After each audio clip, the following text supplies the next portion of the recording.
Hey folks, welcome back to episode 2 of the Gory Hole. Got some good movies to talk about today. If you have come back after episode 1, I really appreciate it. I know we don't really have all the fancy bells and whistles of some of those other podcasts out there, and I don't know if we're ever going to adapt those. I mean, maybe as I get more tech savvy, definitely hope to, build a better set, not have these bare walls. I've got some posters I should actually probably put up. But, I think the motto of this podcast is going to be that on-air freakout of Bill O'Reilly where he just says, fuck it, we're doing it live. Yeah, fuck it, we're doing it live. I think my goal here is to just make it get a little better each week.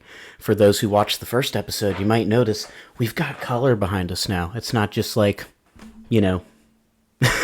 just like no lights. So we've added lights. I also did want to get a little bit better with, giving character names and stuff like that rather than just kind of like ranting through the movies. And then I noticed when I watched back the first episode that I was like, fuck, there's some times where I just said, this is our lead character. I didn't really give his name or anything.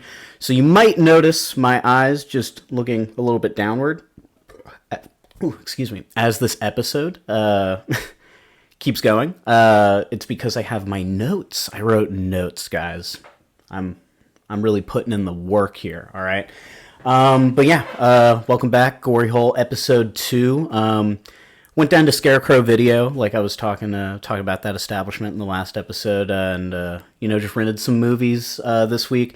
I think my general goal is going to be kind of like doing 2 older horror movies followed by like 1 newer movie. I know there's going to be times where I put out episodes where it's probably just older movies because like maybe there isn't a new horror movie coming out, but we're looking pretty good as far as like release schedules. I think next month we have Heretic. I'm down to see Hugh Grant in a horror movie. It is called The Gory Hole. While we are leaning towards horror movies, Gladiator 2 is getting some good early buzz around it, and if it's like the first one, it's going to be pretty fucking gory. So I am excited to go see that and kind of discuss that. The first Gladiator is like one of the very first movies I remember seeing. I'm 28, just for reference there. But yeah, I have a very soft spot for the first Gladiator. So excited for that. But back to the films that we're going to discuss today. We have Sergio Martino of Torso fame, amongst many others, but we're going to discuss his movie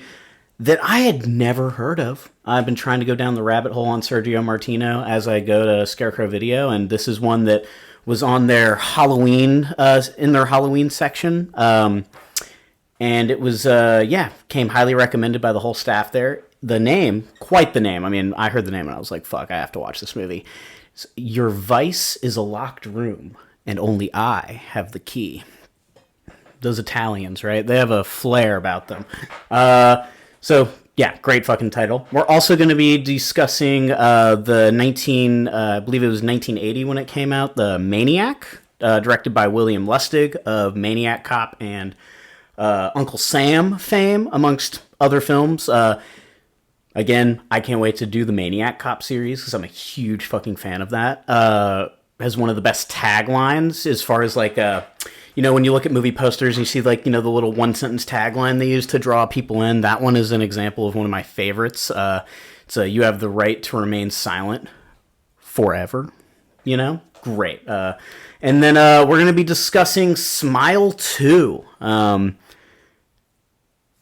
I wouldn't say it was an outright masterpiece in my eyes. I'm not super into like the jump scare horror that movie series seems to be leaning heavily into. I did enjoy it though, and we'll get into that. I think we'll discuss that one last. So I guess if you don't give a shit about older movies, you might want to just like fast forward, which I totally understand. But yeah, so I think, we got Your Vice is a Locked Room, Only I Have a Key, Maniac, and Smile 2. But yeah, let's start with our first movie. I think to spare me from having to say this full title every time it comes up, I'm just going to call it Your Vice, but we all know the real title, right? But yeah, so just for starters, I guess, before anyone goes, like, if they're making lists with these podcasts, like, oh, I want to watch this movie, check it out so I can follow. This is an Italian movie. You can either watch it with Italian, spoken Italian with English subtitles, or you can watch it with an English dub. But I know there's a lot of people out there, once I say subtitles, they're like, I'm out. I already have to watch everything with subtitles. I just grew up in a household where everyone is talking or doing something while a movie's happening. So from a very early age, I just popped on subtitles. It's how I learned to read, actually, at a very early age, which is funny. But yeah, so subtitles have always been a part of my life. My girlfriend is... I don't want to call her hard of hearing. She might watch this and be like, hey, what the fuck? But I will say, whenever we watch stuff and the subtitles aren't on, there's a lot of, what did they say? So we turn on the subtitles, basically what I'm getting at. I don't mind subtitle movies. I love foreign horror. I feel like when you don't watch foreign horror, you kind of shut yourself out from a lot of really, really good movies. There's a lot of foreign horror that have like American remakes that are just dog shit compared to the originals. Yeah, so broaden your horizons. Watch fucking subtitles. What? You can't read? Can you not read? Sorry, I don't want to roast you. Anyway, so yeah, Your Vice, great fucking movie. Loved this movie. The general plot revolves around our main character, Oliviero Ravini, and his wife, Irina Ravini. Oliviero is a huge alcoholic. You get that vibe from the opening scene when they introduce the two main characters hosting a party. And it kind of is just like a weird dinner party where you get to see Oliviero just being like aggressively drunk. You're like, this. Everyone else is being like a fun drunk that's at the party. Oliviero is not. He's being just a very mean, kind of aggressive drunk. And then when you get to know Irina, his wife, you see their kind of dynamic, and it's like full on toxic relationship, right? Like, at one point, Oliviero looks at Irina. He's like, "Oh, you're not drinking?" And she goes, "No, not tonight." And then he proceeds to like stand up. He picks like a bowl up from the middle of the table that's like a centerpiece, and he dumps out like the fruit or whatever that was in the centerpiece, and he just starts walking around to everyone's drinks and snatching them out of their hands, and then like pouring it in the bowl. And then he brings Irina this bowl full of like random drinks. I don't know, growing up we used to call it like the suicide beverage, where you would go up to like the soda fountains and do like one of each drink. Imagine that, but like with alcohol. It looks very gross, and he like forces her to drink it, and it's like spilling all over, and the rest of the party is kind of just like, some people are laughing, some people look very uncomfortable but don't like do anything. So like they're kind of just watching this woman get abused by her husband. And I feel like that's a pretty big running theme throughout this movie, is like abuse and toxic relationships. Oliviero is not a good dude. He is a struggling writer, and he lives in this like big estate that I think he had like one successful book, what I took away from the story, but like after that, like there was nothing, and his mom has the majority of the wealth, but she dies. She actually dies before the movie even starts. So you kind of hear about his mom through like passing dialogue. But yeah, so he kind of like is just this mean old drunk that is trying to write a novel in this house, and he kind of sucks at it, so he's kind of just like mean to his wife the whole time. He's like, I want to write, but I'm a shitty writer, so I'm gonna just be fucking like mean to you.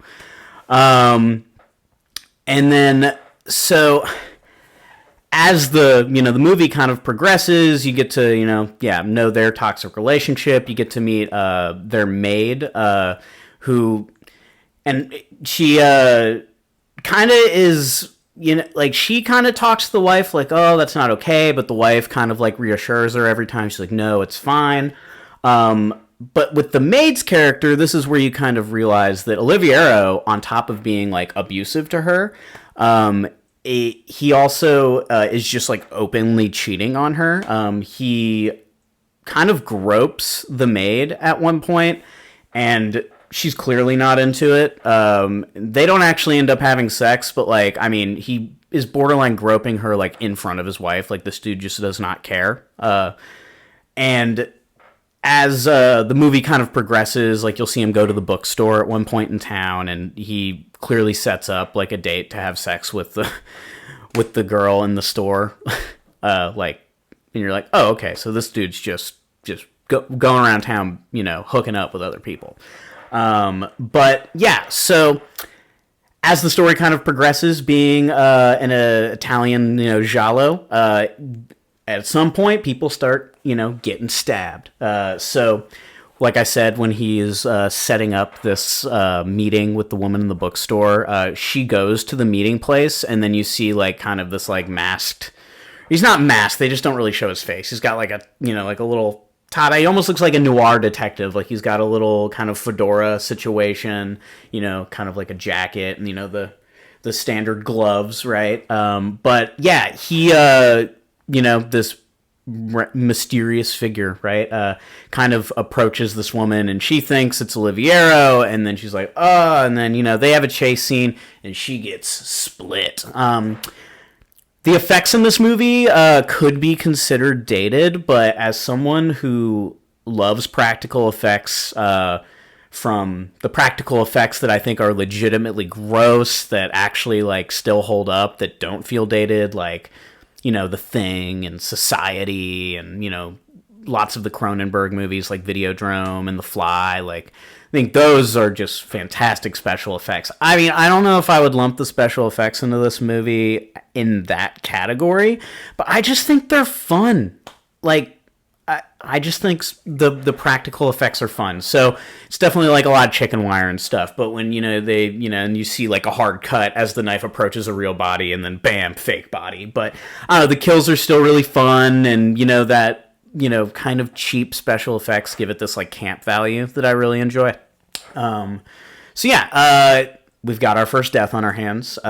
This is when like the kind of like detective characters are introduced. So you have the detectives show up to Oliviero's estate, and they're like, this woman was found dead. The one of the clerks at the store said that you had spoken, and you were potentially going to meet up at the location she was murdered.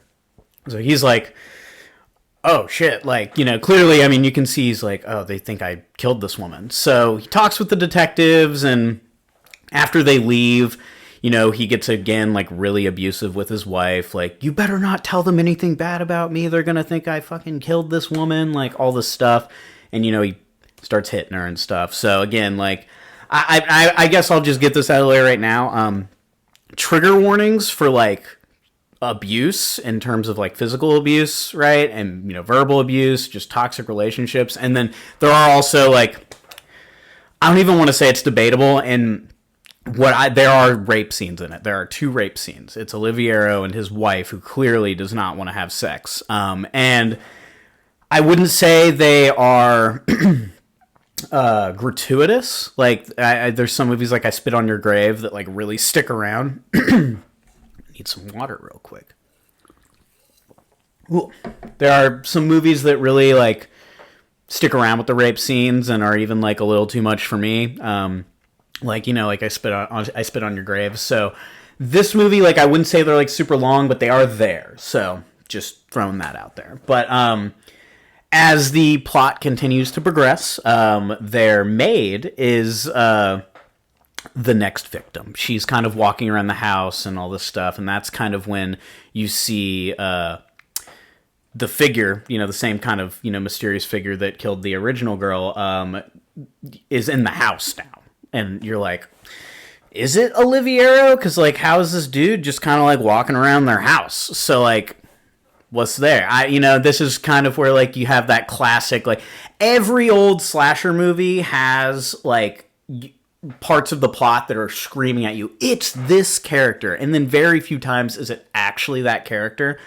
that kind of is why Scream plays out the way it does. It's what it's spoofing, right? It's like the whole time they're like, it's the boyfriend. Like, it's Billy Loomis. And because it plays on your horror knowledge, it ends up being Billy Loomis, but that's also a twist because you're like, there's no way it's this kid. It's way too obvious. And it's like, yeah, sometimes it is the most obvious answer.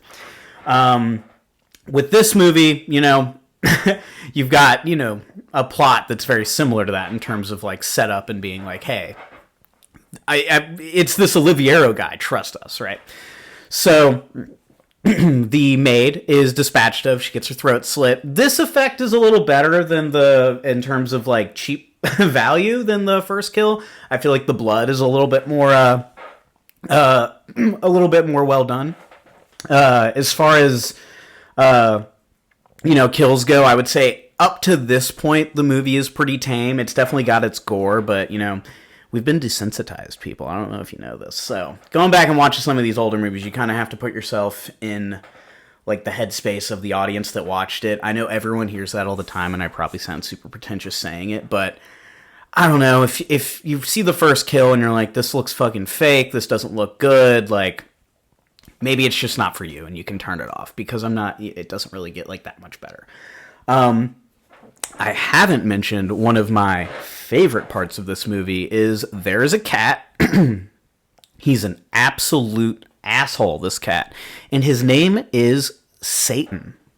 There's just this cat running around, the black cat running around the estate, and they call him Satan, which I think that's really funny. I think when I get my next cat, I'm gonna wait to see if he's an asshole before he like has earned the term Satan, and then if it's like an asshole cat, I'll call him Satan. But yeah, so this cat does come into play in the plot later on. But next up in the plot, we see Oliviero get a piece of correspondence, piece of mail, and it says that one of his family members, Florina, is coming to visit. It's like a niece or, distant cousin or something like that. I'll be honest, I can't remember exactly what the relationship between Florina and Oliviero is, but I know that she is part of his family. In any case, she comes to visit. They pick her up at the train, and this is where you're like, if you think you can't hate Oliviero anymore, like the second she steps off the train, she's a very beautiful woman.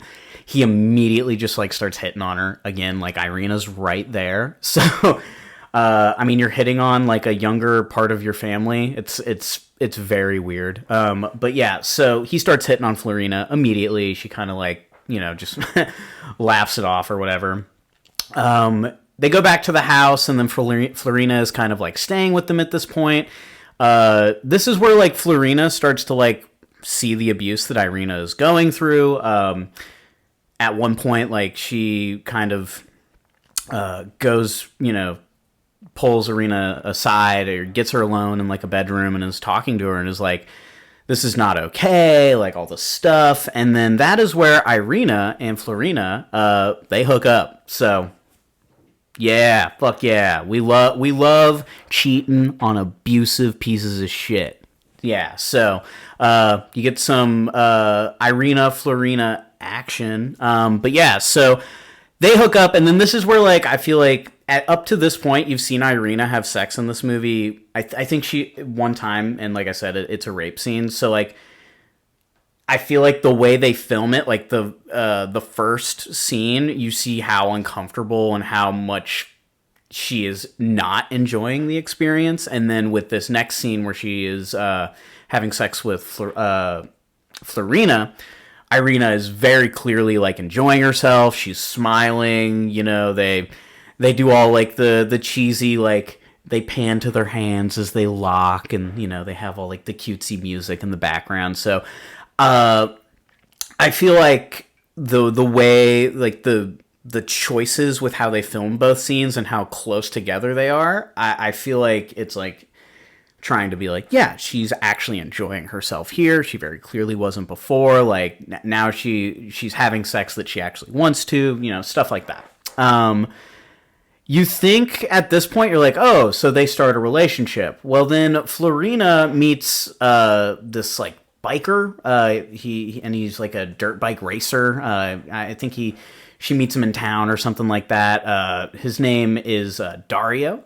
But she then starts to like go to his races and like watches him race dirt bikes, and then they start hooking up. So when she starts hooking up with him, you're like, okay, she's just kind of getting down with everyone. Okay, and like at this point you see Oliviero doing it too, and then you're thrusted into this kind of new character who then starts doing it too. So I don't know if there's like this like kind of like polygamy undertone to it or what, but in any case, Florina and Irina are not exclusive. But you know it's funny?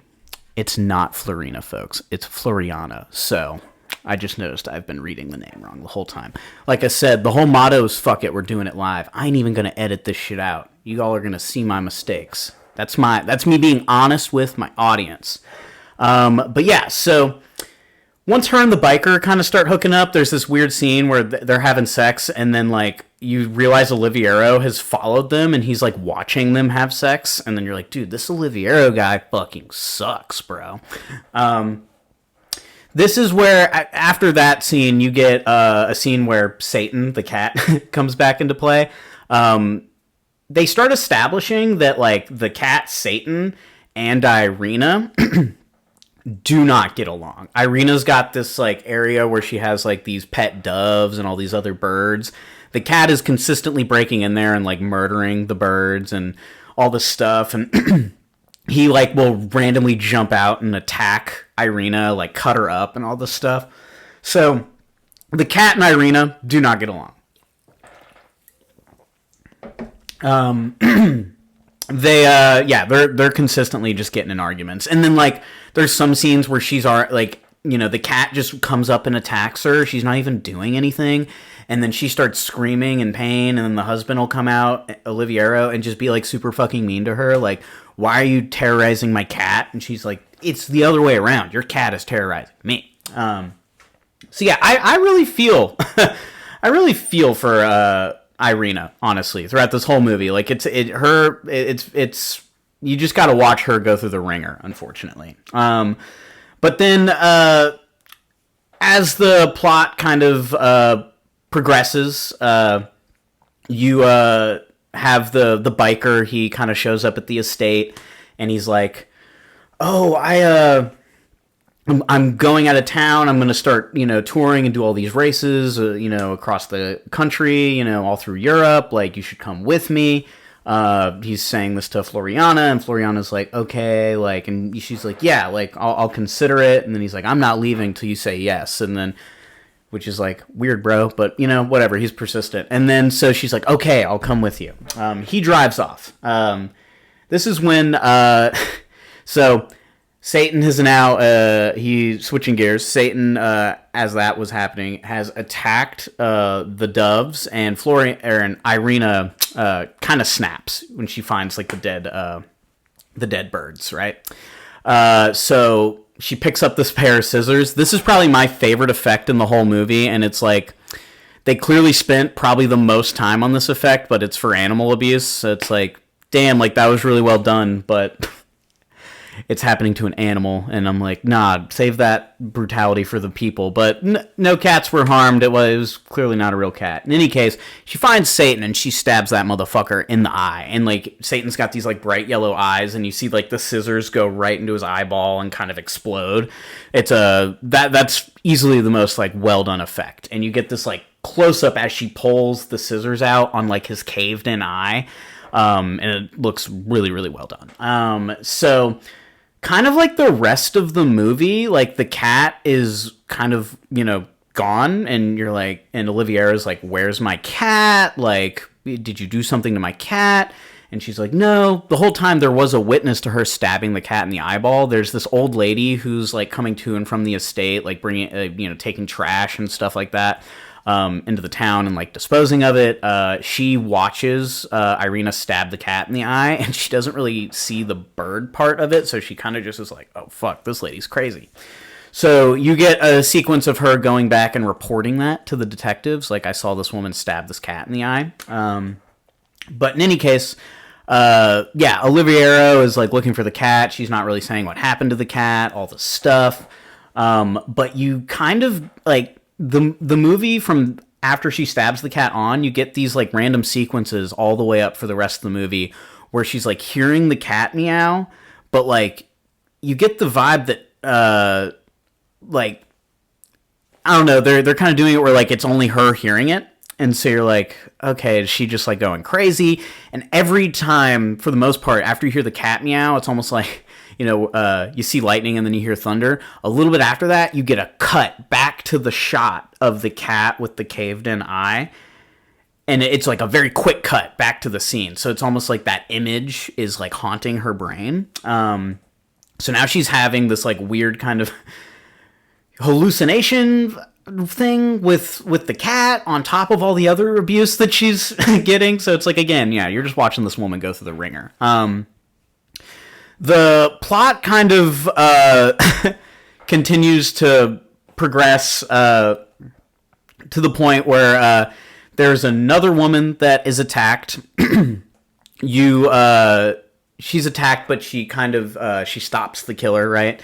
And you get the reveal that it wasn't Oliviero. It was like the clerk from the bookstore or whatever. So it's, again, now you're kind of far into this movie, but you're like, you get the reveal that it's not Oliviero, and then you're like, okay, like, it's not Oliviero.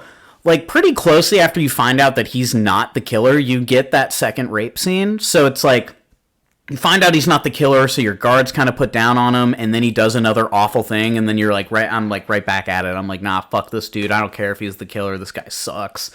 And so, yeah, after you find out he's not the killer, you get the second rape scene, and then they kind of have it out again about the cat, and then he like beats the shit out of her, and then he like goes into this room to type. This is where I'm realizing I forgot a very crucial part of the plot, so I have to go back a little here. When the maid died, remember I said the killer was in the house, right? Oliviero and Irina find the body, and this is after the cops have already been there and they think he did it. So Oliviero, out of fear, he actually hides the maid's body in the cellar. They have this big wine cellar, and then when they wheel this barrel, barrel holding the wine out of the way, they hammer a hole into the wall, and they put this body in the wall, and then they roll the the barrel back over it. So the cops actually don't know about this woman's death. They kind of just said she left. But yeah, so they've hid this body, but now, right, you find out it's not him, and then they have this, argument like, well, we should, tell the police about the maid. And he's like, no, they're going to think I did it because, like, why would I hide it? Like, so they have this huge fight. Like I said, he beats the shit out of her. He goes into his, little office, and you just hear him, like, aggressively typing. That's when Floriana, they kind of have a discussion, and They have a little bit of a discussion, Floriana and her, and then that's where, again, another part of the plot I forgot. Floriana has also hooked up with Oliviero at this point. Like I said, everyone's just having sex with everyone. So when they're having a conversation, that's when Floriana just kind of like tells her, yeah, don't worry, I've already had sex with him. And then she's like, what, are you jealous? And then she's like, no, I'm not jealous, at least not in the way that you think. I'm more, upset. Because she's like, you're getting involved with this, abusive guy. So that's when you kind of see Irina like playing with I think I need to kill this guy because this is eventually going to progress and he's going to kill me. So she picks up some scissors, right? And she walks into his office, and she sees him passed out drunk. And she's like, this is my chance. So she walks up to him, and she, stabs him to death with the scissors. He, like, wakes up right before she brings the scissors down.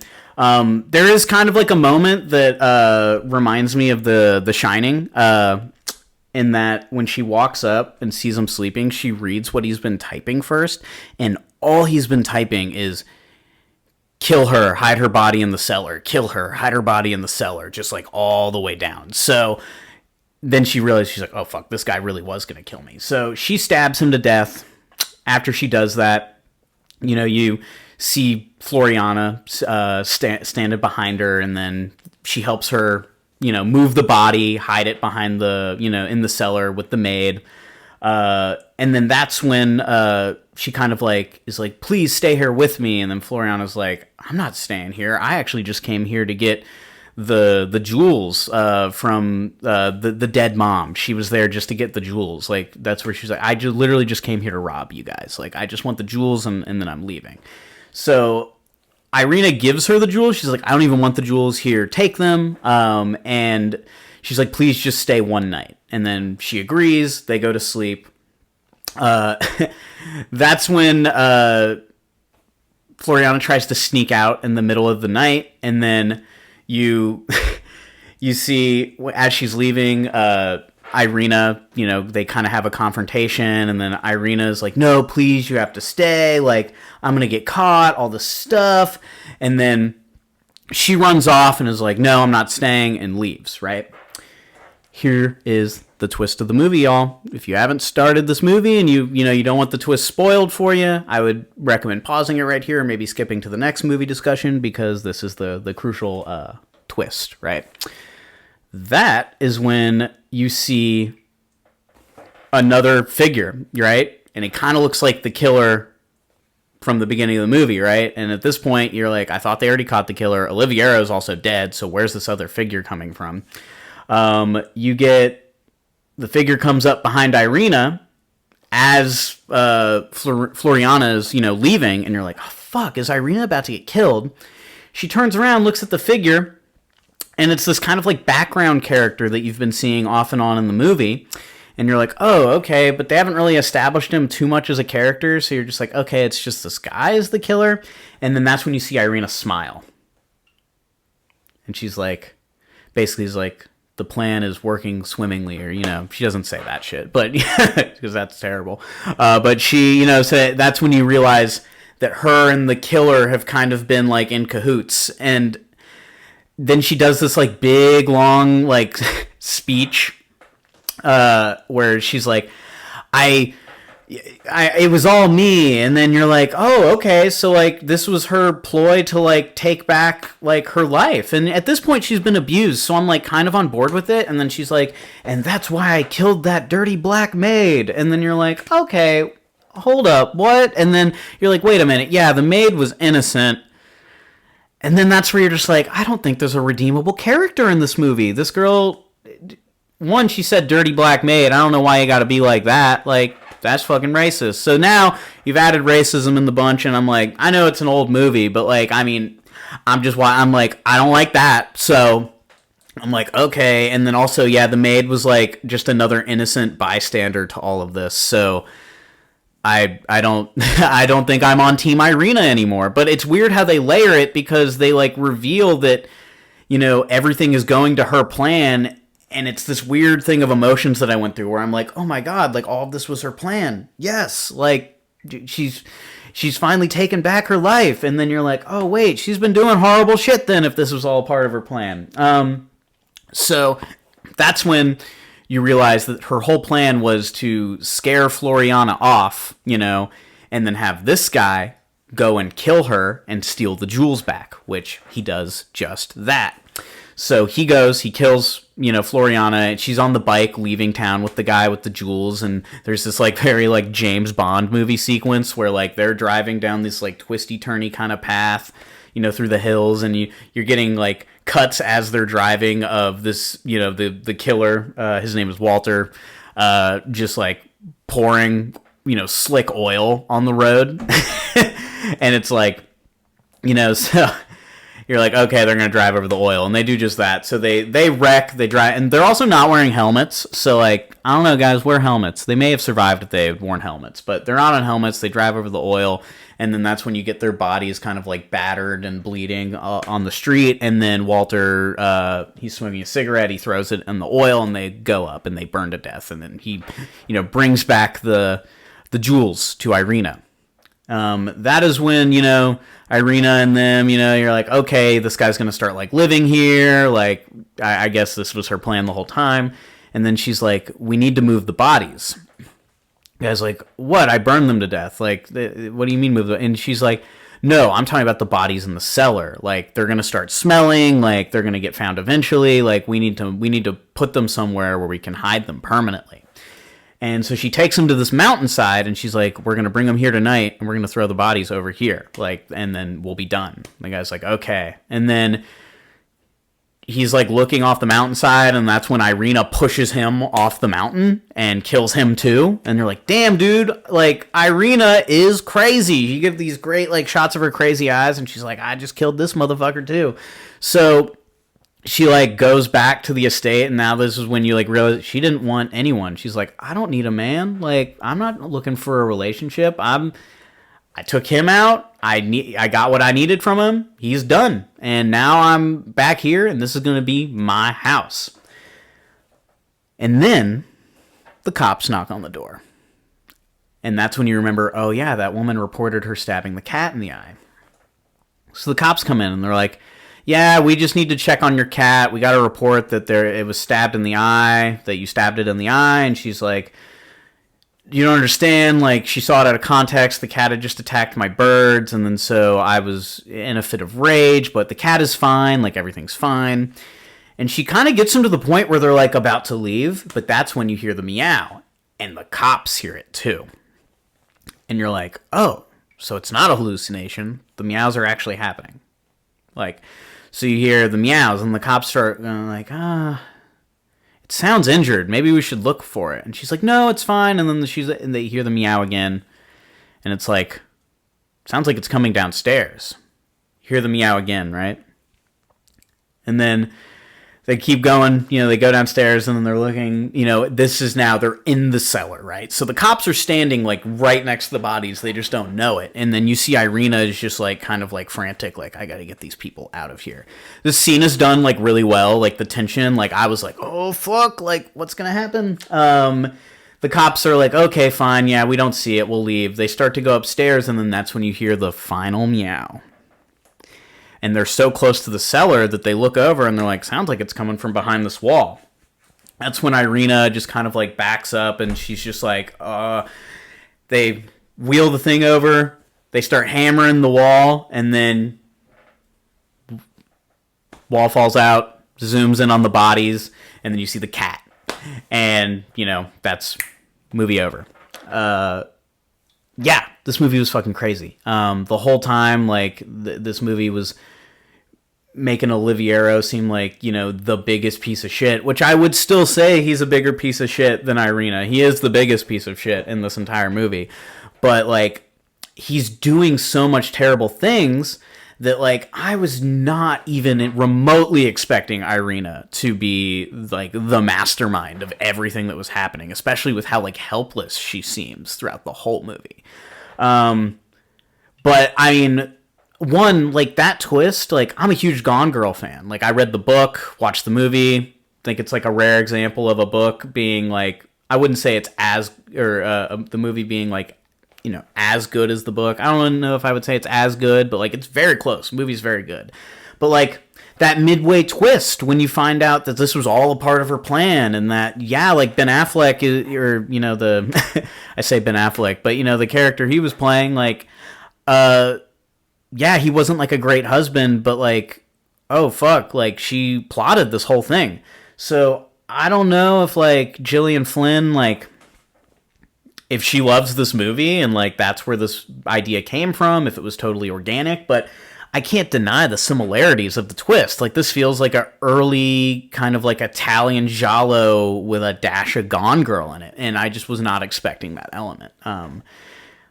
because I'll be honest, when I saw it in Gone Girl, I was like, that was one of the first times I'd seen a twist done in that fashion, and I was like, oh fuck, like that's crazy. So yeah, like the similarities to Gone Girl were crazy. Also, like I'm a big Edgar Allan Poe fan, and the way they utilize the cat meows throughout the movie really remind me of A Telltale Heart, like the beating heart under the floorboards, especially that last scene.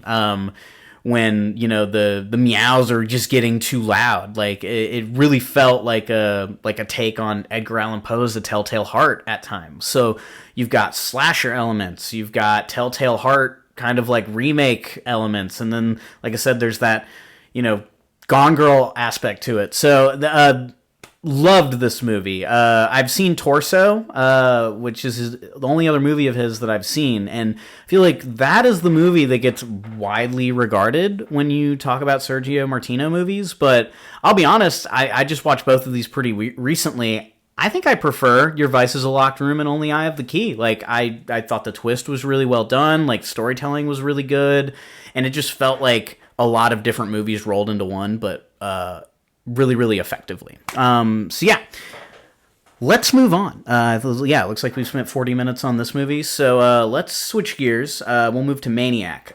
Now, Maniac is definitely probably the more popular of these two, especially with like, I'd say like American audiences. Directed by William Lustig of Maniac Cop fame. He also directs like a very, very slept on film called Uncle Sam. There's not a lot of like July 4th horror out there, but this is a slasher where the villain is dressed up like Uncle Sam, like a slasher kind of take on that costume. So yeah, Uncle Sam is great, and so is the Maniac Cop series. But yeah, I love Maniac. I've seen this movie plenty of times before, but I just wanted to watch it one more time to kind of like refresh myself. But it's a pretty basic, story. It's one of like the earlier slashers. It came after Halloween, but it was definitely trying to like jump on that craze at the time. So kind of just follows our lead character, the Maniac himself, Frank Zito. He's played by Joe Spinell, who is a great actor, great character actor, but I don't think he did a lot of horror movies.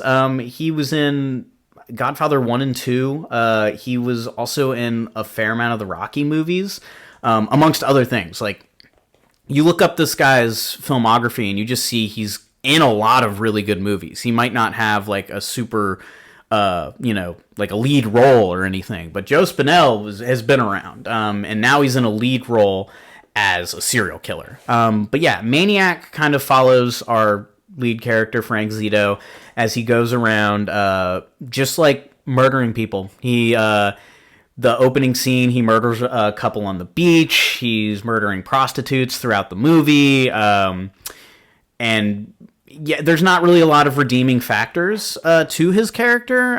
He's legitimately just an insane guy.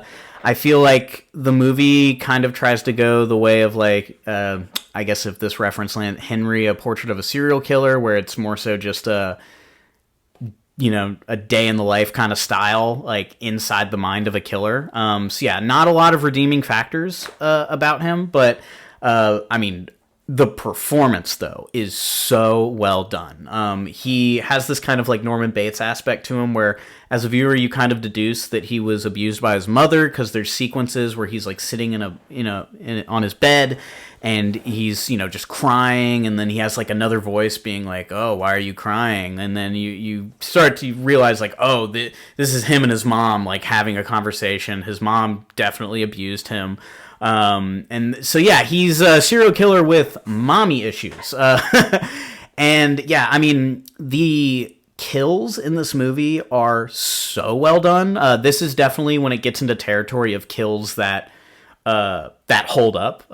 Whereas like the previous movie we just talked about, I said the kills were a little more campy. I mean, there's still a camp aspect to them, but the effects were done by the Godfather of Gore, as they call him, Tom Savini. He also has a little bit of a small role in this one too, acting. But I mean, if you don't know, Tom Savini, he was in the Vietnam War. He was actually going to be a part of the first Night of the Living Dead. and he was drafted, so he couldn't. He says that a lot of his effects come from him having to see dead bodies on a daily basis, and then when he came back, he tried to imitate the real-life violence he saw as close as he could.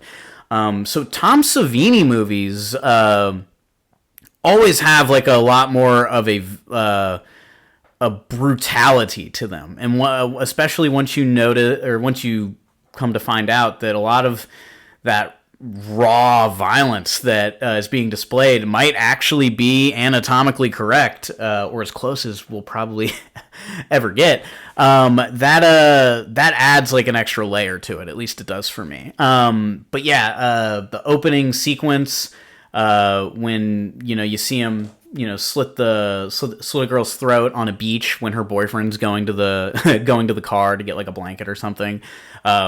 The gore is like really, really well done. And then you get one of the best strangulation sequences in horror, in my opinion, when the boyfriend comes back, sees the dead body, and then he sneaks up behind him, and then he's got just like those I know there's a name for it, but I'm fucking blanking on it. But just like the wire kind of things that you use in like Hitman, the video game, to choke people, sneaks up behind the guy and just chokes him out, and he lifts him up, and then you just see blood start to pour, and the way the guy is just kind of like shaking, the kills in this movie are really well done. As far as like plot goes, I mean, like I said, there's not a lot to this movie in terms of like super interesting plot.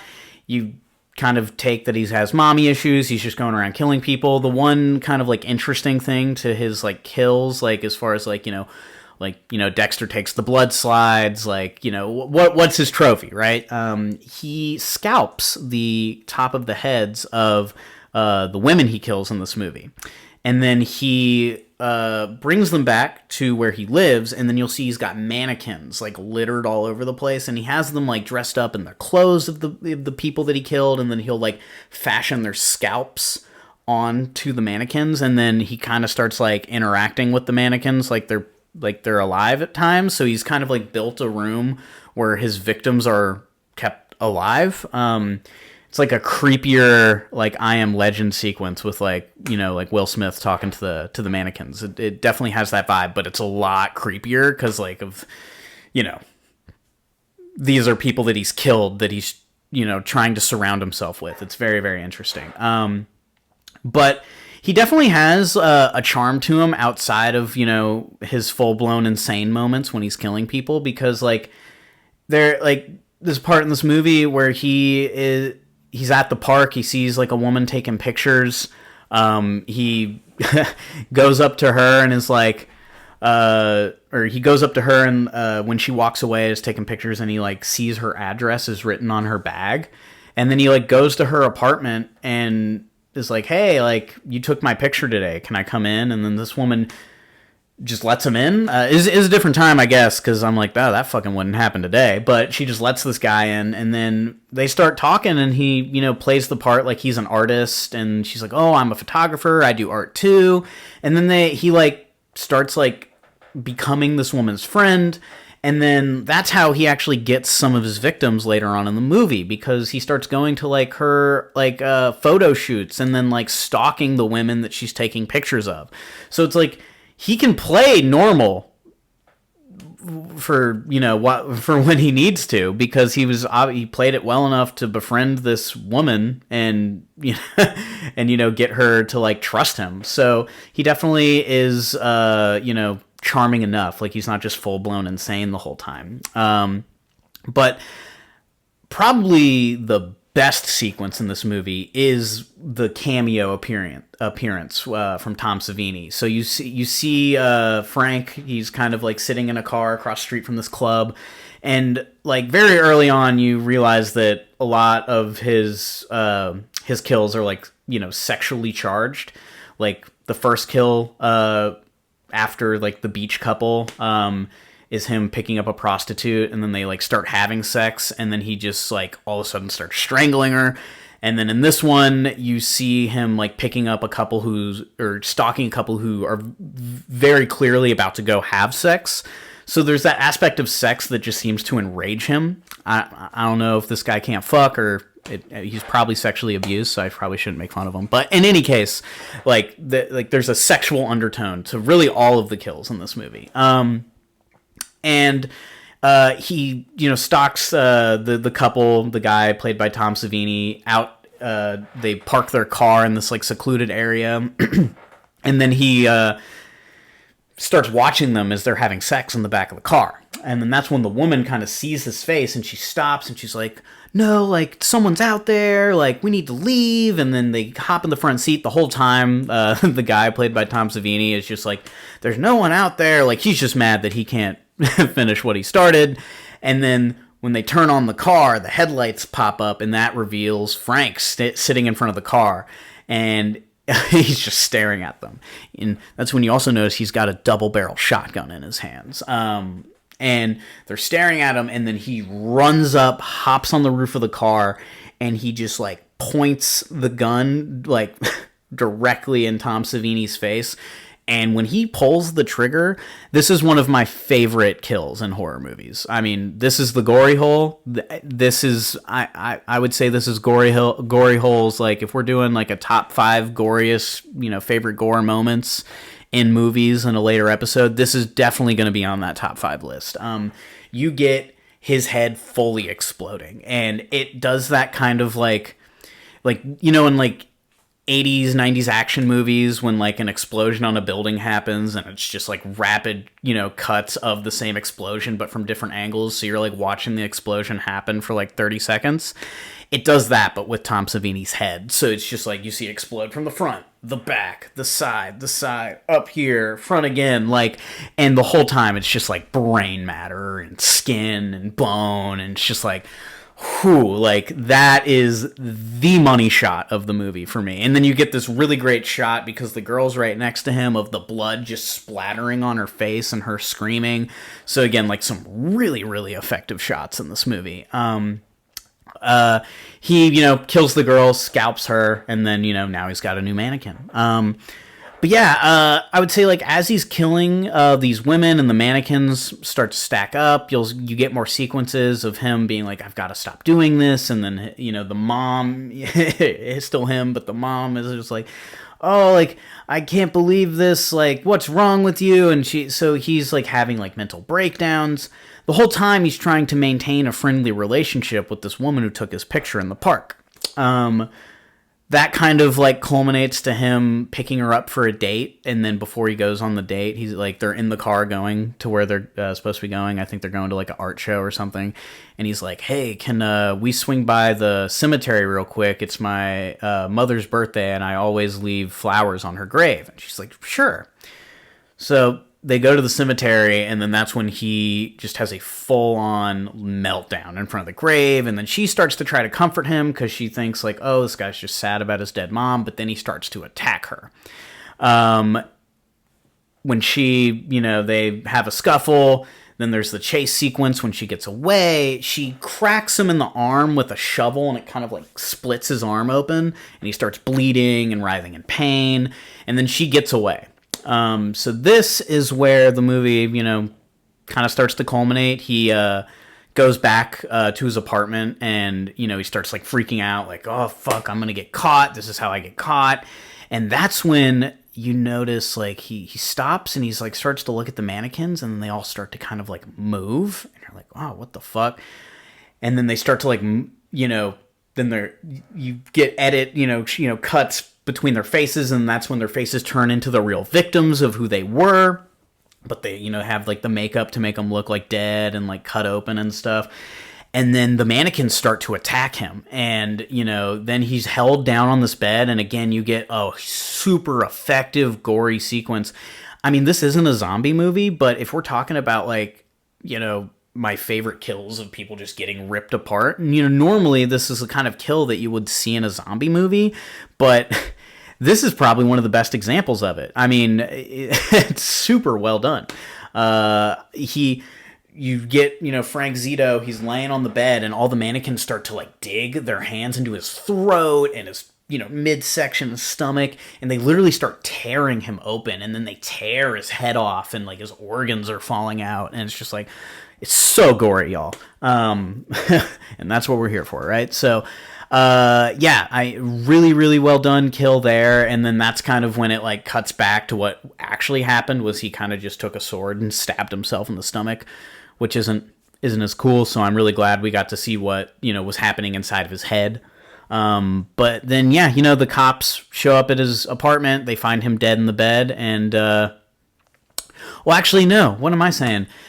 I don't know if there was ever going to be like a sequel to it. I mean, I saw that it had like around like a $400,000 budget and it made $4.5 million. So I mean, it made money.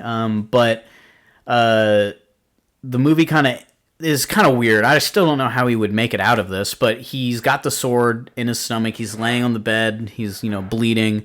The cops come in. They see all the mannequins. They see him laying on the bed, and they kind of just do like this kind of cheesy, like they shake their heads or be like, oh, I guess it's over. And then they just leave the room.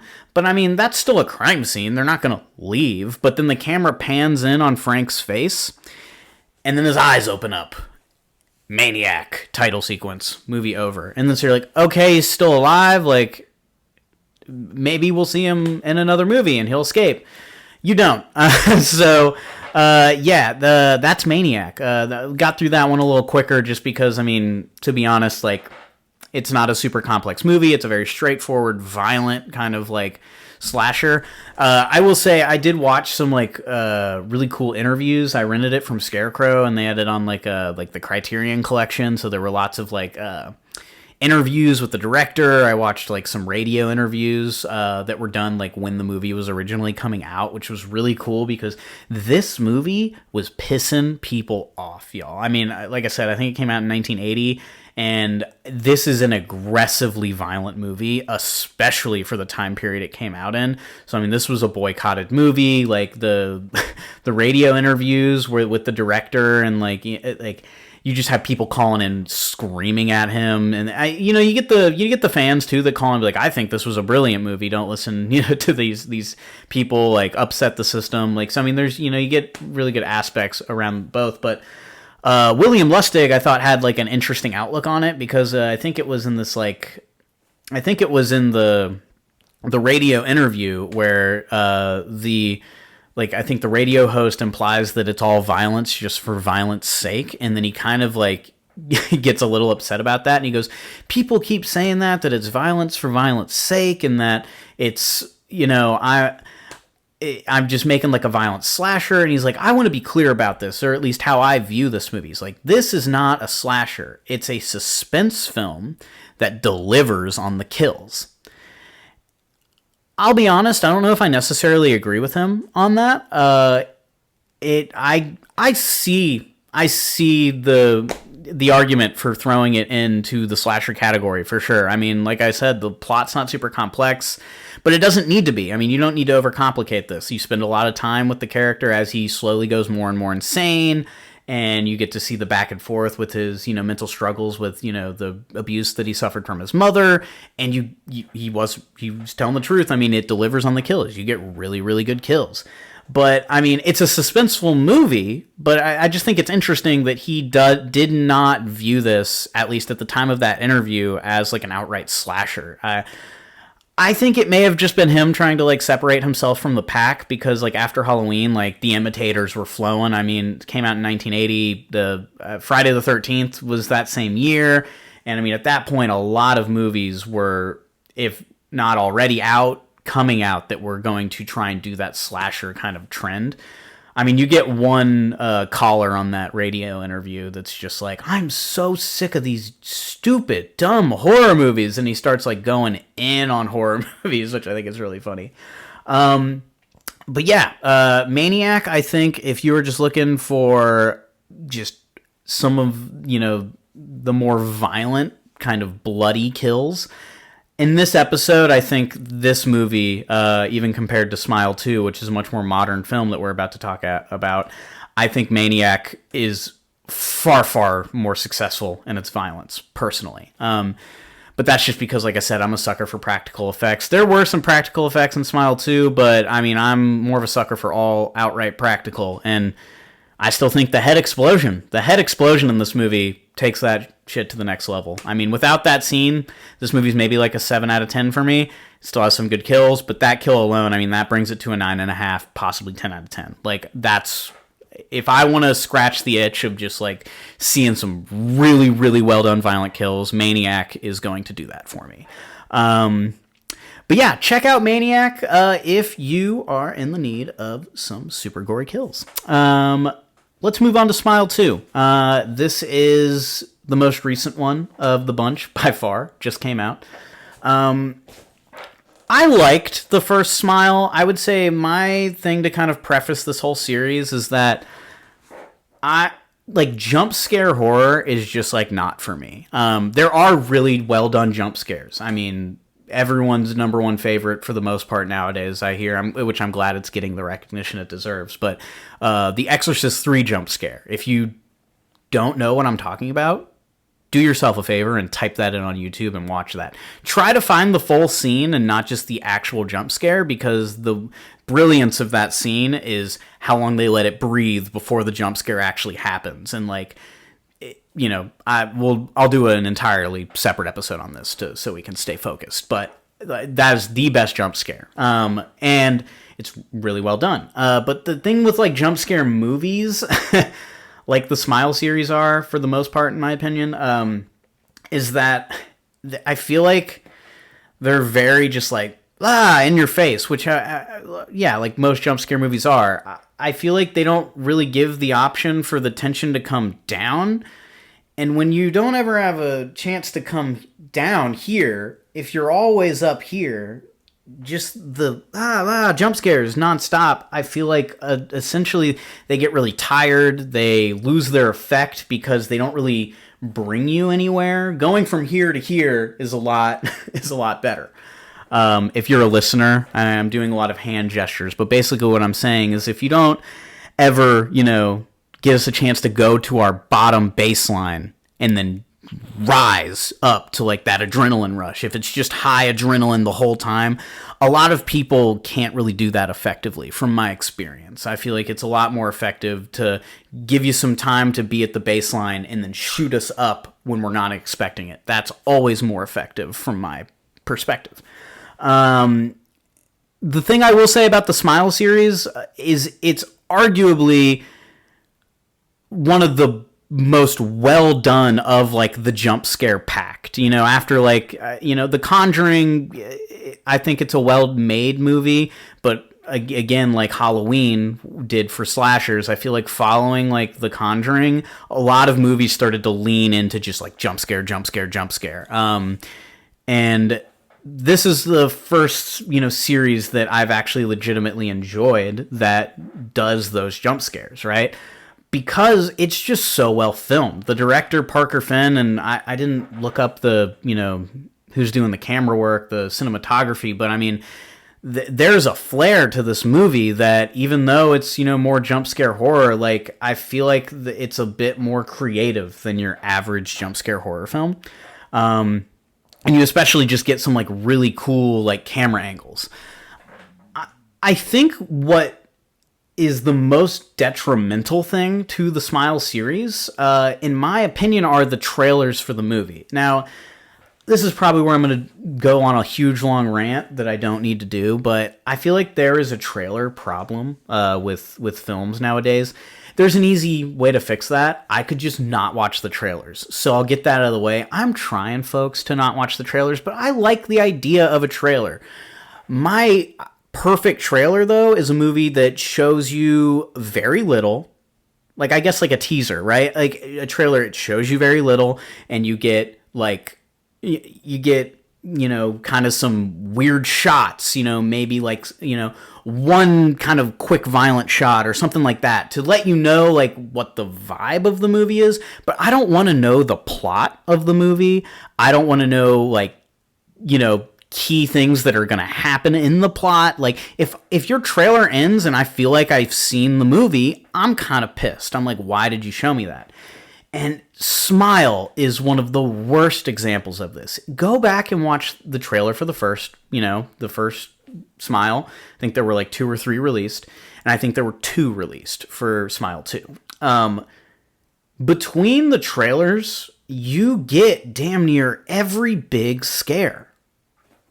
Like every big jump scare. So on top of relying on just like all of a sudden throwing shit at you and giving like, loud scary music as it's happening, you've shown me a lot of this in the trailer. Maybe your average audience isn't going to remember that and it leaves their brain, but I remember this shit. So for instance, the opening sequence of Smile 2 is fucking awesome. I loved it. It opens with the cop, Joel, played by Kyle Gallner. Scream King, love Kyle Gallner. He's also in Strange Darling, which we're going to do an episode about. But in any case, opens with him, and I really like that they don't show you him going through all of the shit that happened to the character from the original film. You remember he sees her die, and then that's how it like latches onto him. So the movie ends, the first one, with him kind of like, it's latched onto him, but it just kind of ends, right? Well, this one picks up, it literally is him sitting in a car, and you're zoomed in on his face, and he looks rough. And then that's when, under the screen, you see 6 days later. And you're like, oh, okay, so like this is him right when this demon's about to fucking kill him. Like, because we remember from the rules of the first one, like, And that's another thing, this movie borrows a lot of tropes from other movies, but again, because of it's so effective and so well made, I kind of overlook it. But you got another like, you've got 7 days kind of situation on your hand with this movie.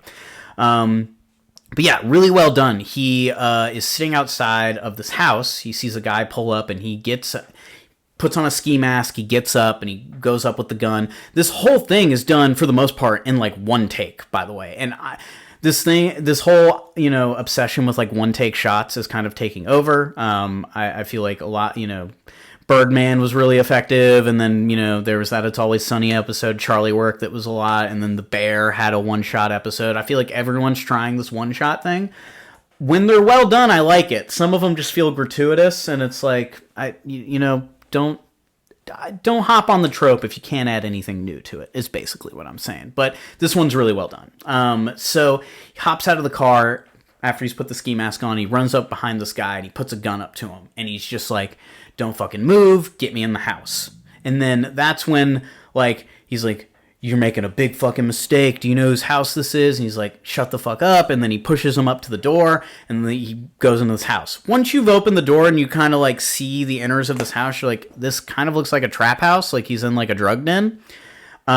He takes the hostage into the room where there's a guy sitting on a couch, and he looks up and he's like, what the fuck? And then that's when he like is like, basically tells him, he's like, you don't know who I am, but I know who you are. And he starts telling him like, oh yeah, you killed a woman and her family in a park last year, and you got off scot-free.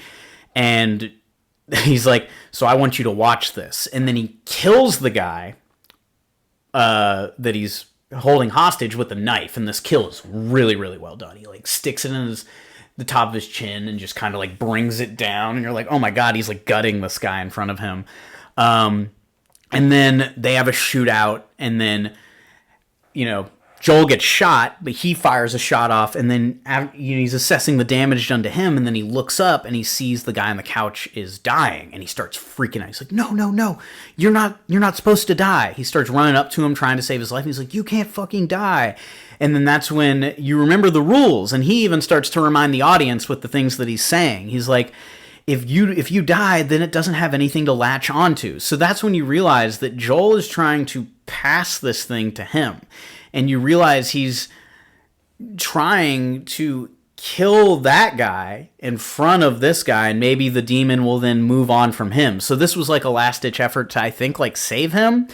Either that, or he was like, if I'm going to die and this thing has to pass off to someone, I want to at least die and pass it off to this terrible person. One of those two things, I think, was the motive for Joel. But with this guy dead, you see his plan is fucked. And then that's when you hear a rumbling behind him, turns around, and there's just this random kid there that was supposed to be buying drugs. And he's like, who the fuck are you? And he's like, I'm Lewis. And then for the people who watch the trailer and remember, they say his name in the trailer, Lewis is the kid in the trailer that smashes his face with the fucking, the weight plate. So you're like, oh, this is how it gets to our characters. That's the importance of this scene. More gangsters or, members of this fucking crew or whatever come back as he's, like, holding the gun to this kid, and he's, like, apologizing to him because he knows now it's going to be him that it passes on to, since he's the only one alive in the room. And he's like, this wasn't meant for you. I'm so sorry. I'm so sorry. And the kid's like, he has no idea what's going on. These gangsters come back in, they chase him out, and then he's like, running away. Again, the whole thing one shot. So it's a very intense sequence where he's like, runs into a room, shuts the door, barricades it, and he's like kicking out this fucking window, jumps through the window, and then these guys are like shooting at him from the house, and he's running away, and then a car just fucking creams him. He runs into the street, and a car just fucking bam. Back to the trailer problem. For my folks who saw the trailer, I clocked this the first time they showed me the trailer.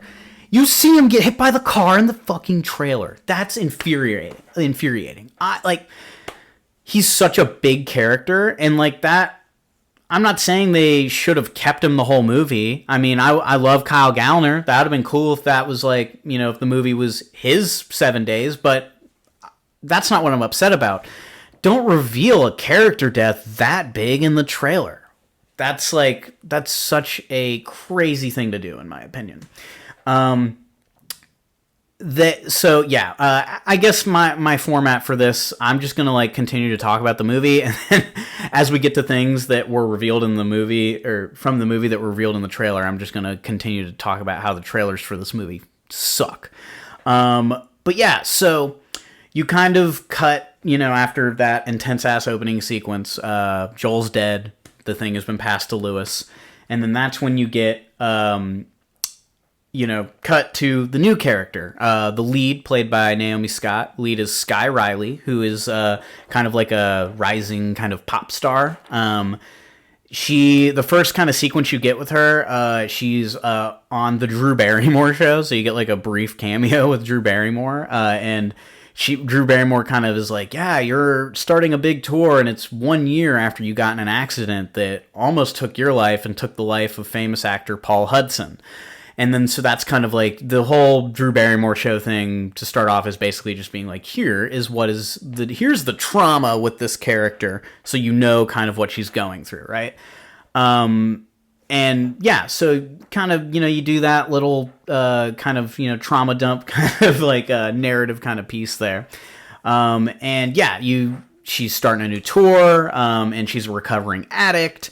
And then after she gets off the show, you meet her mom, played by Rosemary DeWitt. She's in a bunch of things that I've seen, but most recently she plays the Huey's mom on The Boys, but I guess she's getting typecast as that mom character. She plays it very well, though. She's a good actress. But she's also like her manager, so they kind of like establish very early on, like you get the vibe that this is kind of like a Britney Spears mom situation. Like, this mom kind of seems like she cares more about the money that this girl's bringing in from her music career than, the mental health and well-being of her daughter, who's a recovering addict. Because, like, there's a lot of sequences in this movie where, this girl's going fucking through it, and she's like, Mom, like, stop with this concert. Like, I can't do it. Like, I'm going through some shit. And the mom is just like, no, like, you're going on, you're gonna perform. So, yeah, she definitely has, like, that kind of, like, bad piece of shit mom vibe to her throughout the whole movie.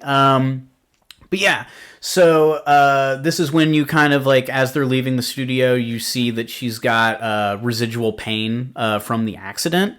You see she's got like a scar going down her stomach and all this stuff, and she's like holding her back, and then like her mom drops her off at her hotel or her apartment, and she's like, go straight to bed. She's been texting this guy, and you notice Lewis texts Lewis, the guy from the opening scene, and she's like, hey, can I come by? And he responds with like a happy face and a thumbs up emoji, and she's like, okay, cool. So when her mom drives off, she comes right back out the apartment building, and she hails a cab. She goes to Lewis's apartment.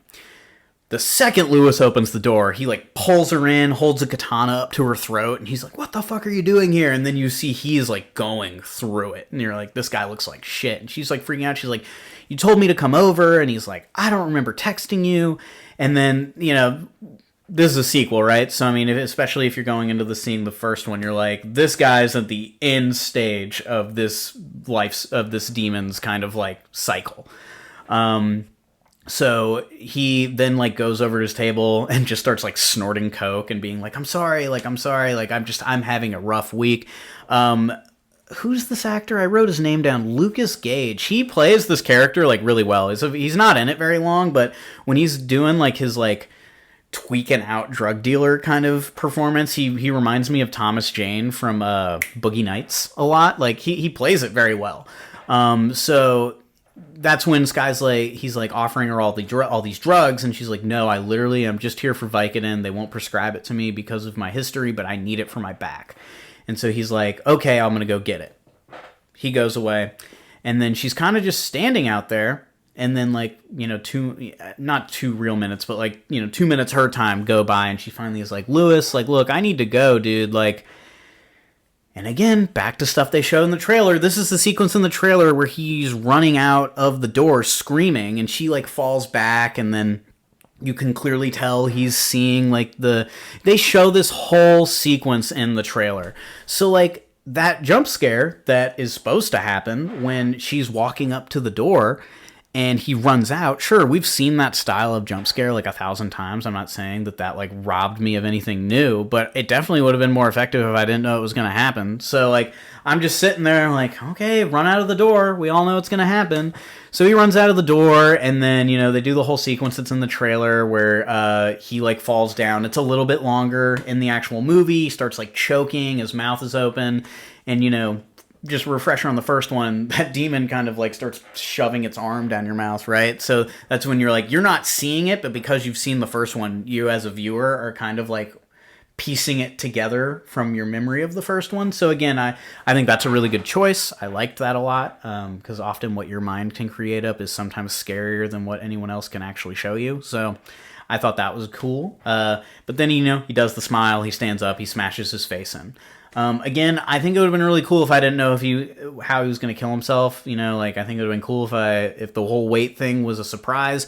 I will say it is a pretty effective scare in the movie. Not scare, it's not the right word. Maybe like kill, because he's smashing himself and then he like lowers it and he's still smiling, but now his nose is busted. He smashes himself again, and every time he smashes himself, I think he lowers it like 7 times, and his face just gets progressively more turned into hamburger meat, and like at one point like his fucking like jaw and lip is like hanging off, but he's still half smiling. So like, again, like very, very well done. Just wish I didn't know it was gonna happen. But yeah, so now Sky has seen the kill, so this is kind of where she is, you know, we're following her for the rest of the movie. It has a lot to do with her like kind of like struggling with the, you know, kind of the stress of the tour, and now there's this kind of like demon thrown into it. You get introduced to the character Gemma. She's like a friend of hers that I guess the drug abuse that she was going through like, you know, a year prior, like you see her open up text messages and you see their text thread from a year ago, but they were like best friends, and she was super mean to her, and she called her like a cunt and trash and all this stuff in the text. And so it's like, you're like, yeah, they're friends that they haven't spoken together in a year, but her mom like sees her going through it, and it's like, you should reach out to Gemma, it would be good for you. So eventually she reaches out to Gemma, but like not before you know, the demon is like making itself more known. She goes to like a t-shirt signing, and that's when like this you know, again, see it in the trailer, this creepy kid comes up with its smile, and she's trying to talk to the kid, and the kid doesn't say anything, and she signs her shirt. The whole time the kid's just smiling at her, and then the kid walks away and is like looking away, like walking forward but head completely cocked back, looking right at her, smiling. And that would have been, you know, a creepy scene, again, folks, if I didn't know it was gonna happen. So then you get like this other guy, he comes up and he's got like open like rashes and stuff on his face, and he looks very dirty, and he's like, you know, wigging out. He's like, oh, I'm your biggest fan. And then she signs the thing, and she's kind of uncomfortable, but she's trying not to be mean, and they go to take a picture, and then the guy is just like starts like grabbing her, and he's like, I love your skin. And then that's when they like separate them, and the guy like gets dragged off by security screaming like, I love you, Sky Riley. And then so like she has a moment, goes back, takes a breather, finishes up the t-shirt signing. But then when she goes back to her apartment later, she is kind of like playing the piano in her apartment. She thinks she's alone. She hears like a water bottle fall off her nightstand or her desk that's like right over next to her, and she like looks over, she sees the glass, and she's like, there's no one in here with me. How did that fall? And then she like walks up to the glass, and then she looks to the left, and then she sees the shirt laying on the floor that she signed for this crazy guy earlier. And you're like, oh, that's the shirt. And then you look up beyond that, and you see the jacket that he was wearing. And you look beyond that, and you see his pants. And then she starts following this trail of clothes. This scene was pretty funny. Got a big laugh in the theater. It lands on his underwear, and there's like shit stains on it. And the camera like holds on the underwear for like way longer than all the other article of clothing. So it's just like, for some reason they wanted extra time with the shitty underwear, but then the camera pans up and you just see this dude in the shadows at the end of the hallway. The shadows are kind of covering up his junk, but you see his, naked kind of body and then his, face, and you just see this really well done, just kind of like out of the shadows, his smile, but you can't really see it, but you can kind of see it, but again, like really well done. And she's like staring at him, and then they have this kind of like moment where they're making eye contact, and then all of a sudden he just starts chasing her. This was awesome. When he starts running, it kind of feels like that scene in Get Out, but like again with the way that he just kind of starts, like it's been done before, but it was really effective here, so I enjoyed this scene a lot. And then she like runs to the door, and then that's when she reached out to her friend Gemma before this. I don't know if I mentioned that. And Gemma was supposed to come over.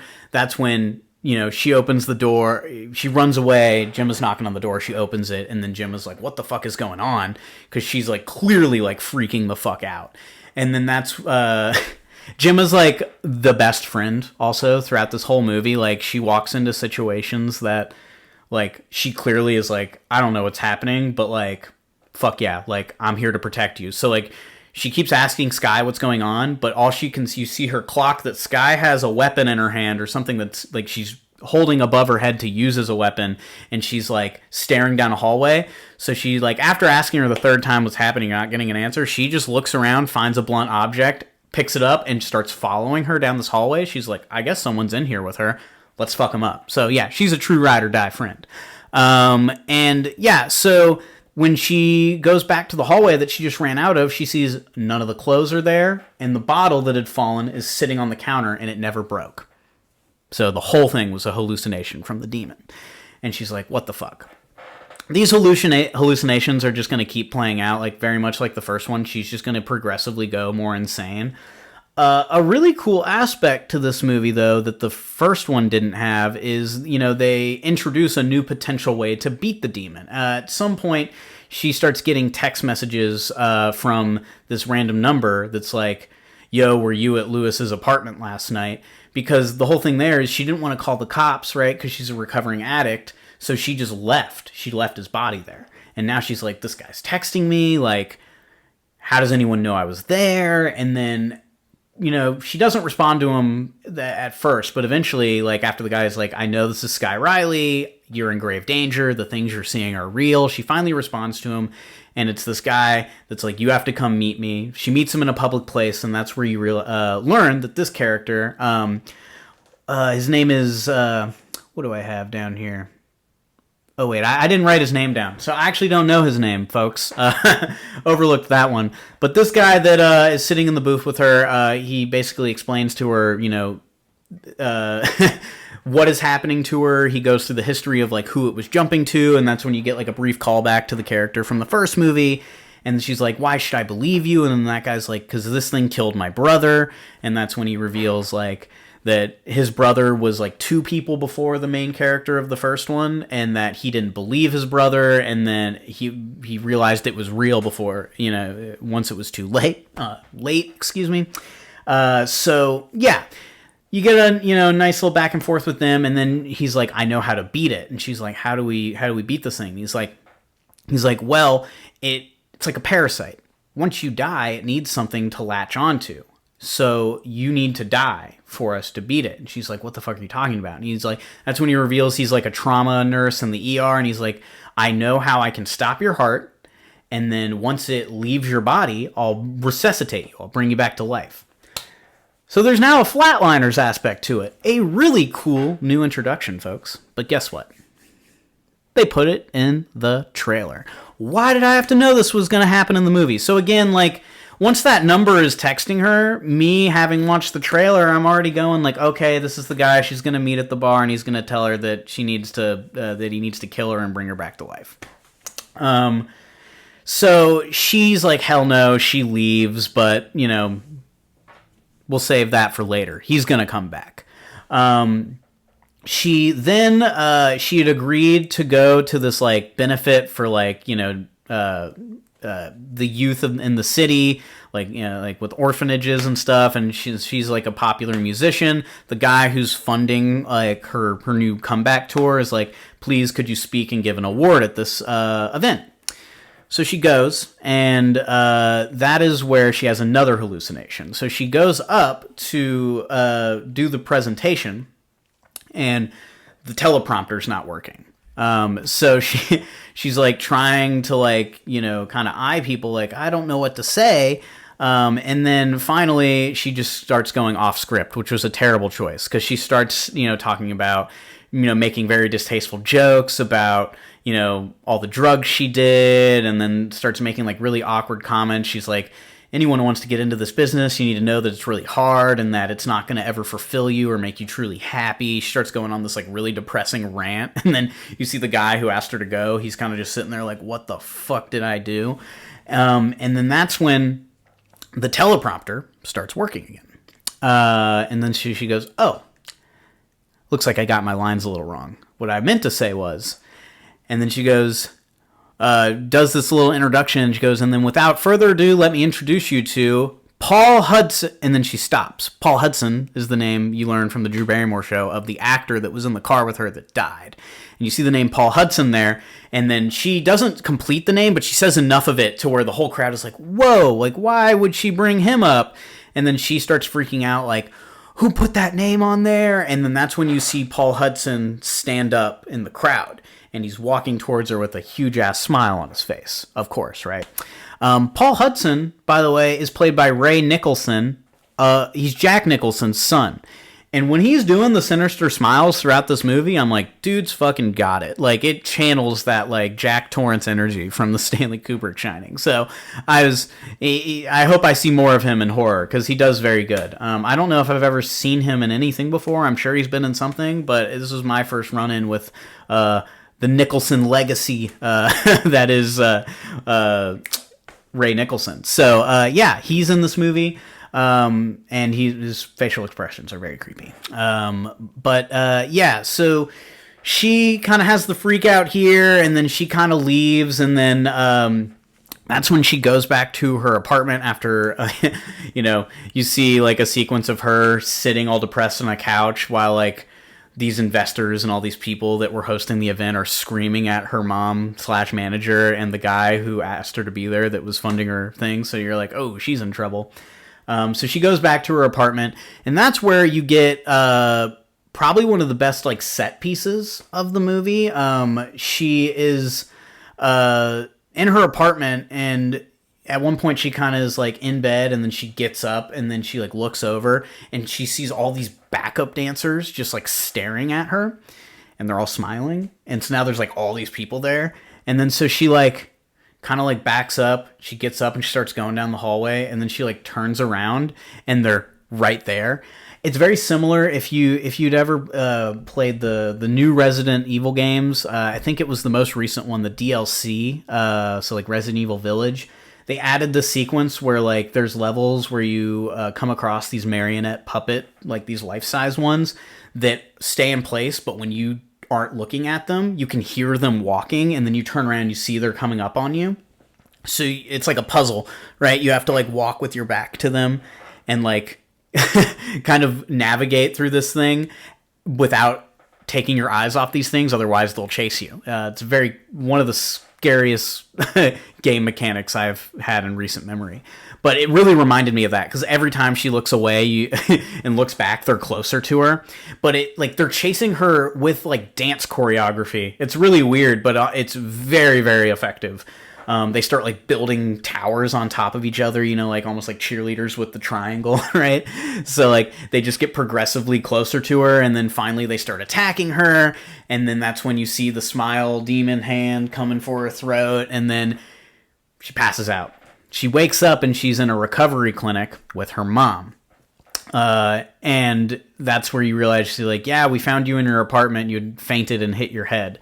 And then she was like, basically told her, she's like, I've cleared your schedule for the day. You're going to stay here until your concert tomorrow, and then we're taking you directly to your concert. And she starts like freaking out, like, no, I'm not going to my concert.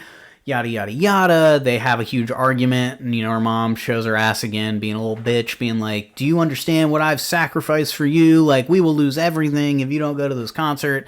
And then that's when the smile demon takes over, and she's having an argument with her mom, and then her mom starts like, hits the smile on her, and then starts speaking all demonic, and you're like, oh, fuck. And then she goes over to the window that's the mirror that's across from them. She headbutts it. She picks up fucking piece of glass, and she just starts stabbing herself in the eye and the throat and the cheek, like all over her face. And then she's laying on the floor. At this point, you're like, this is a hallucination, right? And then she like gets up to like run to the door to leave. And when she gets to the door and puts her hands up to bang on it, you see she's got the piece of glass in her hand. And then she looks down. She's got blood all over her. And then she's like, now she's got a cut on her hand. She's like, and looks back, and her mom is dead on the floor. And you're like, this thing just made me kill my mom. So then after that, you get a sequence where she like throws like a hoodie on, and throws a blanket over her mom, and is like, I have to break out of this recovery clinic.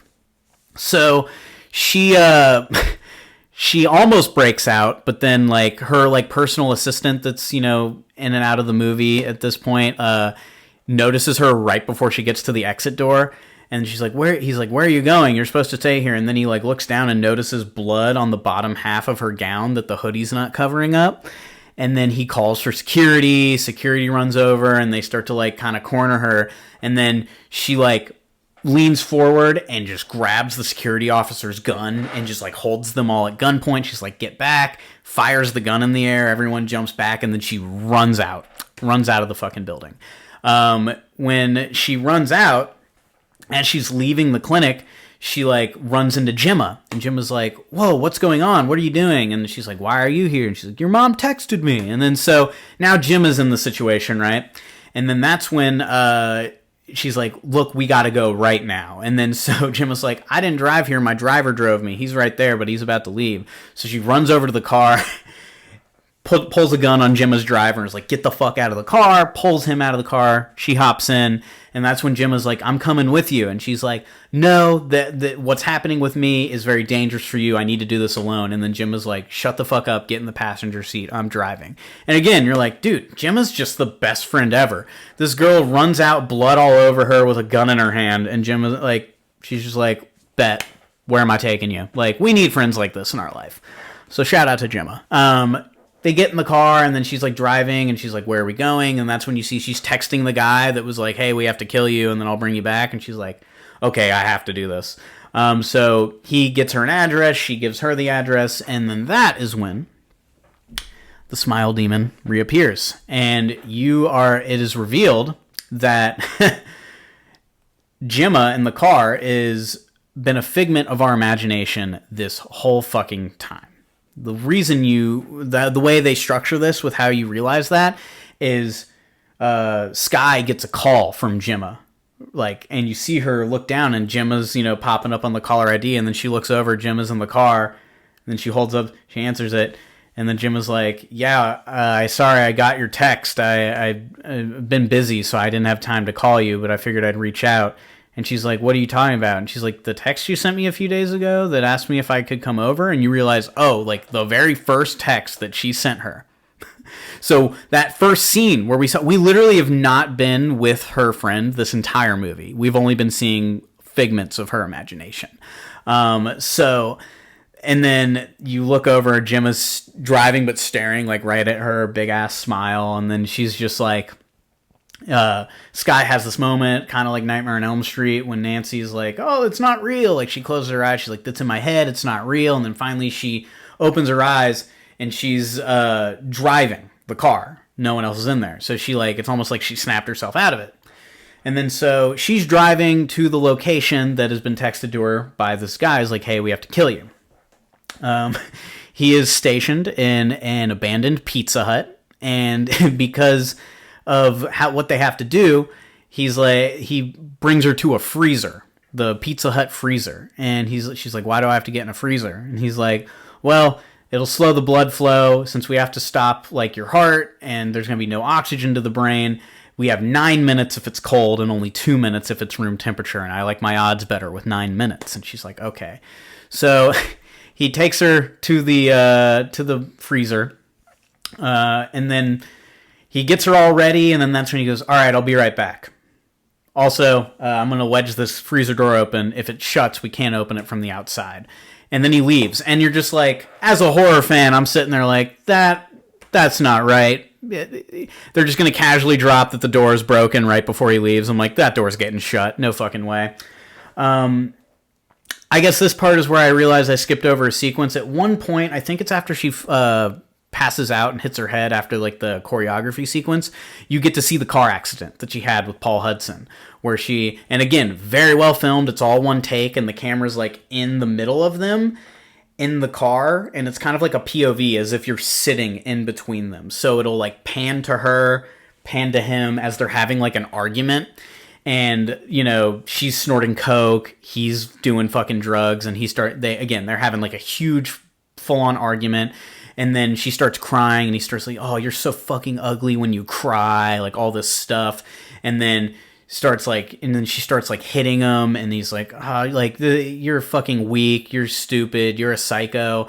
And then finally she snaps, and that's when you realize she caused the accident, because she grabs the wheel and starts yanking it, and then he starts pulling back, and then they, you know, drive off the road. So she is the reason why he died, basically. You get this sequence after the car wreck where she is like seat belted into the seat, but it's like hanging in some trees, and she, you know, you get again, really well done. They really give the scene time to breathe. She's just like blood dripping down from her, and she's just like screaming for help.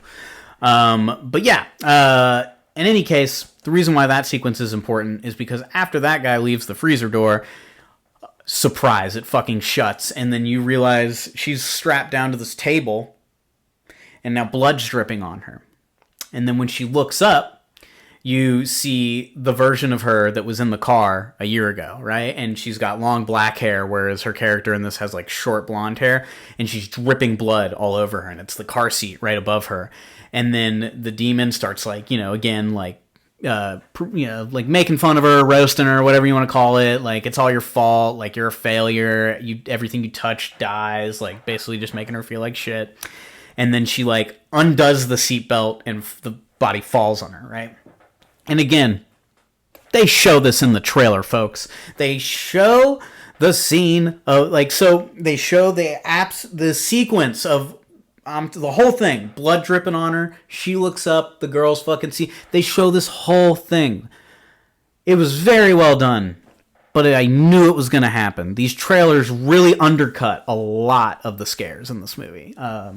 But in any case, now she's, you know, rolling around with this demon. She figures out how to get off the table, but the demon's like on her, and then, you know, kind of is like forcing her hands in her mouth, and you're like, oh, this is when the demon's going to take over. But then Sky like bites her thumbs. And they do this kind of like, again, with the Nightmare on Elm Street thing, where Sky's like, you're not real, this is all in my head, I'm in control. And she like bites the thumbs off of like herself, but like the demon, right? And so then the demon stands up and starts like bleeding and screaming. And then, you know, that's when you're like, oh, is Sky about to fuck this demon up? And then that's when like the demon starts laughing at her. Sky like runs up, starts trying to pull on the door, and she's like, open the door, like it's attacking me, we need to do this now. And then the demon starts laughing, and then she turns around, Sky, and looks at the demon, and the demon's like, you know, none of this has been real, right? I guess I should have done a spoiler warning for people who didn't want to hear that, but fuck it. Yeah, this is where we're gonna get into the biggest twist of the movie. She's like, he's not real. Like, these text conversations you've been having with him are not real. Like, you've been full on hallucinating for about, basically after she saw the death, she's basically been hallucinating for a lot. It really, to the point where I'm like thinking back on it, I'm like, how much of what I saw actually happened in that movie?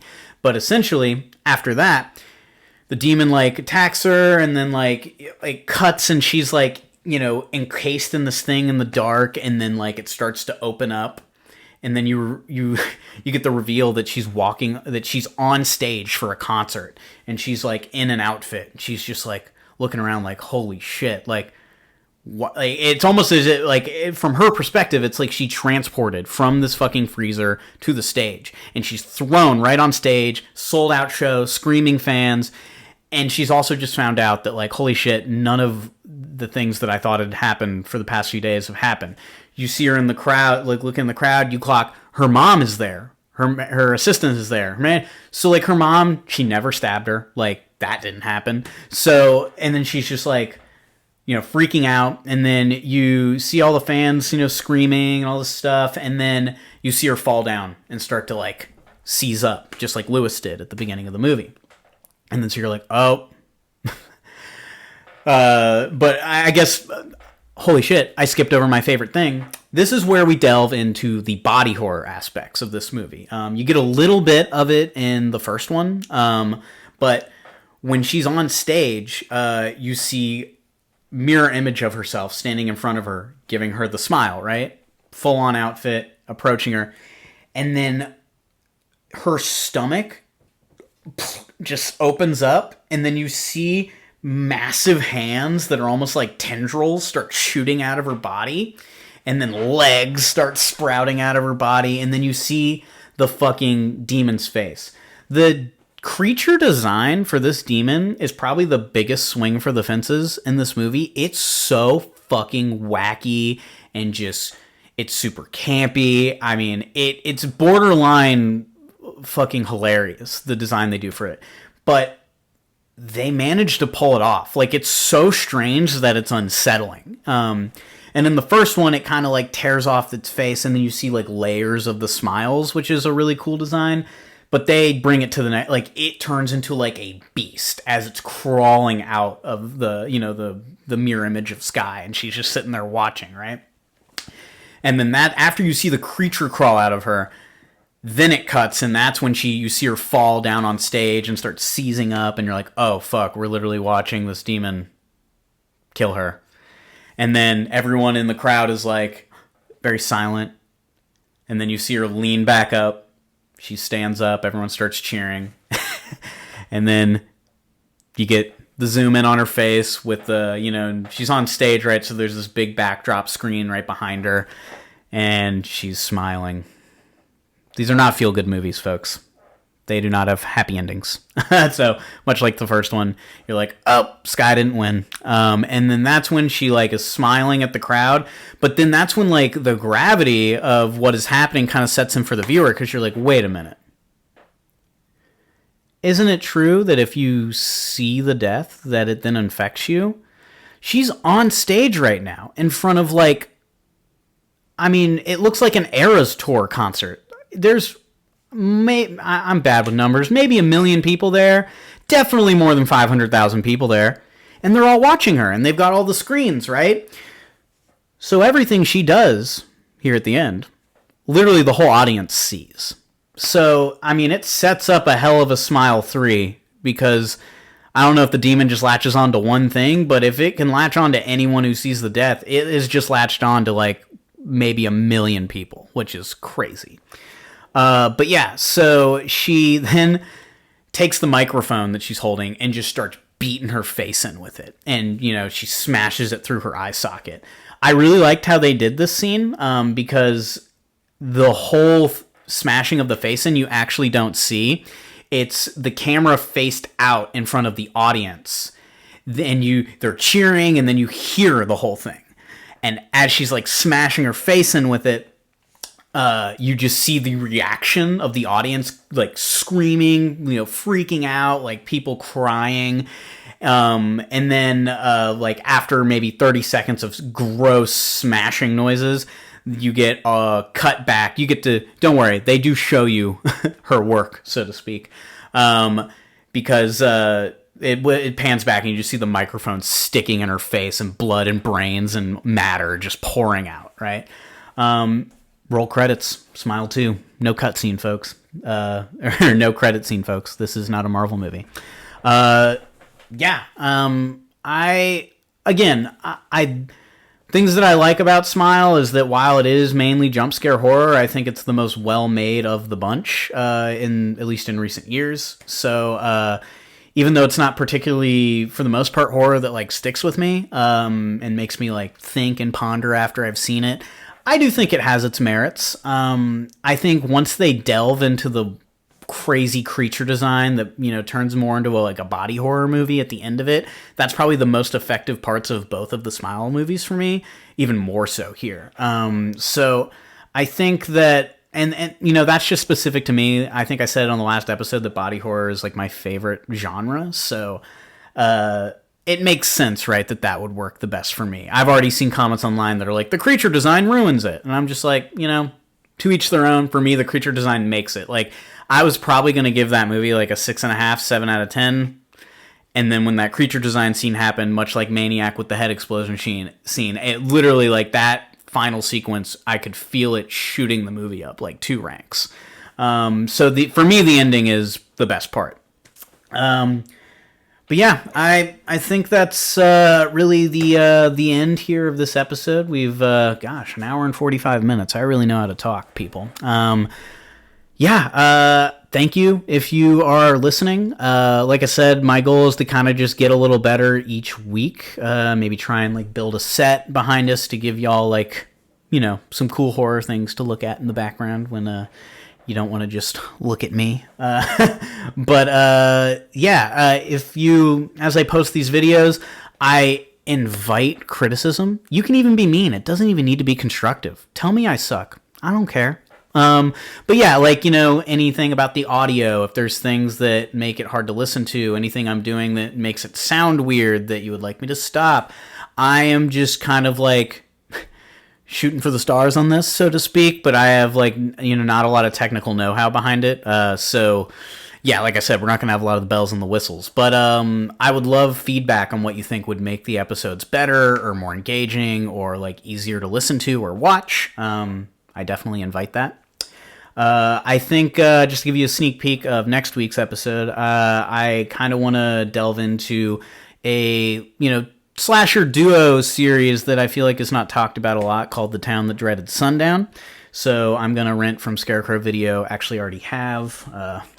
Shout out Scarecrow Video. I rented the Town That Dreaded Sundown, the original, which came out I think in the mid-70s, and I rented the 2014 sequel remake situation. It's very meta. It's kind of like Scream, so I'm very excited to talk about those. And I think down the rabbit hole of Tom Savini horror, another lesser-known film of his that I feel like doesn't get talked about nearly enough, called The Prowler. I'm going to talk about that. I don't think there's really anything new in theaters horror-wise, but I guess I am going at the end of the month on Halloween to see Hellraiser at the Grand Illusion, because that place fucking rocks. So I will be seeing some old horror.